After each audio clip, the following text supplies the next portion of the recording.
very curious about something that was in your intro on how you're talking about bringing emotional intelligence to places like the corporate environment.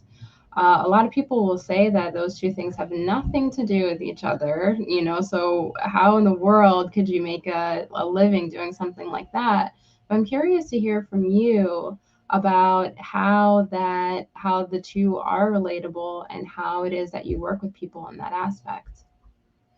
Well, I believe that emotional intelligence is the most important thing that we have to learn. So that's why I started to take my children and to use them.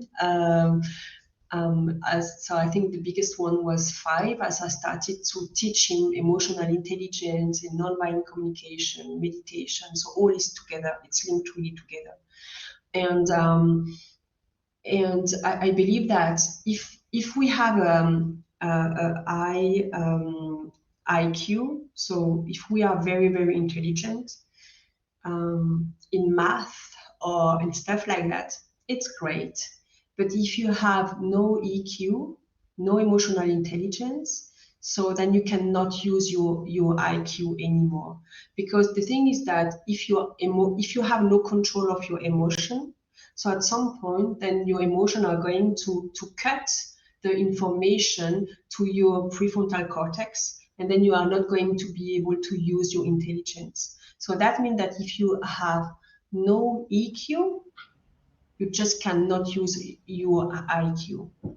And then when with corporate, so they just have seen a study showing that people being more emotionally intelligent, so they just can give more better results.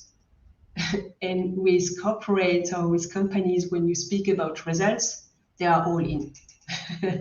So people having a higher emotional intelligence, they are more resilient. They are more able to take the right decision at the right moment.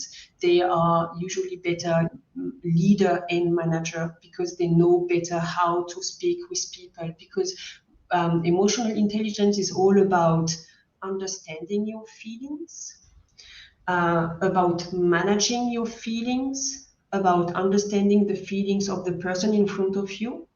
And as well there, when you understand them, you have more empathy, then you can speak with them differently, and then you can motivate them differently. You can motivate yourself differently.